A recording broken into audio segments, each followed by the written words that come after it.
মুসনাদে আহমদের মধ্যে এসেছে 22,119 নম্বর হাদিসে হযরত রাসূল পাক সাল্লাল্লাহু আলাইহি সাল্লাম একদিন মুআজ ইবনে জাবালের হাতে ধরে বললেন, ইয়া মুআজ ওয়াল্লাহি ইন্নী লা উহিব্বুকা। মুআজ শোনো, আল্লাহর কসম আমি তোমাকে অবশ্যই ভালোবাসি। সাহাবী মুআজ বলেন, নবীজি আমার হাতে ধরে বললেন, মুআজ শোনো, তোমাকে আমি অবশ্যই ভালোবাসি। ও মুআজ, কোন নামাজ যেন এমন না হয়, 5 ওয়াক্ত নামাজ, প্রত্যেক 5 ওয়াক্ত নামাজের পরে তুমি রব্বুল আলামিনের কাছে একটা দোয়া করবা।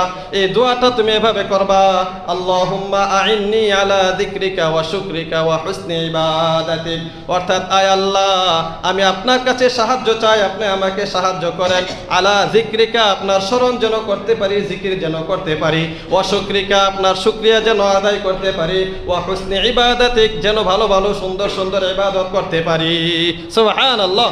এই দোয়াটা 5 ওয়াক্ত নামাজের পরে পড়া, কারণ নিয়ামতের শুকরিয়া আমি আপনি আদায় করে শেষ করতে পারবো না। শুরুতেই তো আল্লাহ তাআলা বলে দিয়েছেন, এগুলো তোমরা গণনা করে শেষ করতে পারবা না, শুকরিয়াও আদায় করে শেষ করতে পারবা না। তো কোনটা করতে হবে? সাধ্য অনুযায়ী শুকরিয়া আদায় করতে হবে, আর রবের কাছে সাহায্য চাইতে হবে যে, রব, আপনি আমাকে যে নিয়ামত দিয়েছেন এর শুকরিয়া আমি আদায় করে শেষ করতে পারবো না, অতএব আপনি আমাকে সাহায্য করেন। দোয়াটা সবাই পড়েন, আল্লাহুম্মা আইন্নী আলা যিকরিকা ওয়া শুকরিকা ওয়া হুসনি ইবাদাতিক। ছোট্ট 3টা শব্দ মাত্র, আল্লাহুম্মা আইন্নী আলা যিকরিকা ওয়া শুকরিকা ওয়া হুসনি ইবাদাতিক।